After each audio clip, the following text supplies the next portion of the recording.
Covaxin के trial पर Bharat biotech के एमडी डॉक्टर कृष्णा एम एल्ला मीडिया के सामने आए और वैक्सीन पर हो रही राजनीति पर जवाब दिया। बच्चों में जल्द ट्रायल शुरू करेंगे, ये कहा डॉक्टर कृष्णा ने।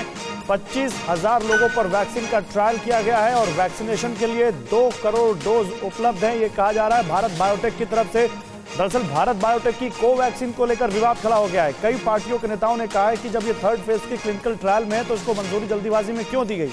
अब भारत बायोटेक ने स्थिति साफ करने की कोशिश की है।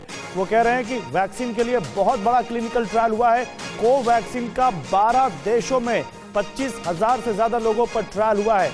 123 देशों में हम वैक्सीन सप्लाई करते हैं और यूएस समेत 12 देशों में ट्रायल हुआ है। हमने अब तक 16 वैक्सीन बनाई है, भारत बायोटेक की तरफ से कहा गया है। तो देखिए, कंपनी ने अपनी स्थिति साफ की है और कोवैक्सीन पर हो रही सियासत को लेकर वहां कंपनी की तरफ से अब आधिकारिक बयान आया है कि हमने वैक्सीन पर गहन रिसर्च किया है, 12 देशों में ट्रायल किया है। 12 देशों में हमने 25,000 से करीब लोगों पर ट्रायल किया और अब तो उनको 12 साल से ज्यादा उम्र के बच्चों पर भी ट्रायल की इजाजत मिल गई है।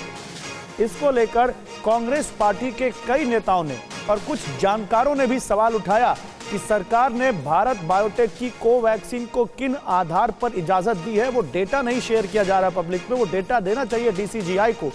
अब ये भारत बायोटेक की तरफ से कहा जा रहा है कि हमने इस पर गहन रिसर्च किया है। भारत बायोटेक के एमडी डॉक्टर कृष्णा एम एल्ला सामने आए हैं। उन्होंने इसको लेकर बहुत बड़ी बातें की हैं। उन्होंने कहा कि हम 12 बच्चों में भी जल्द ट्रायल शुरू करेंगे। दरअसल 12 साल से ज्यादा उम्र के बच्चों को पर ट्रायल शुरू करने जा रही है भारत बायोटेक। 25,000 लोगों पर वैक्सीन का ट्रायल किया है और 2 करोड़ डोज हमारे पास उपलब्ध है, ये कह रहे हैं डॉक्टर कृष्णा। और उन्होंने ये भी कहा कि आलोचना हमारा मनोबल नहीं तोड़ सकती। And we are planning around 200 million doses in Hyderabad, 500 million doses in other city. We are coming up in that. By 2021, we'll have 700 million doses capacity. And as we speak, we have 20 million doses right in Bharat Biotech right now for the capacity in this.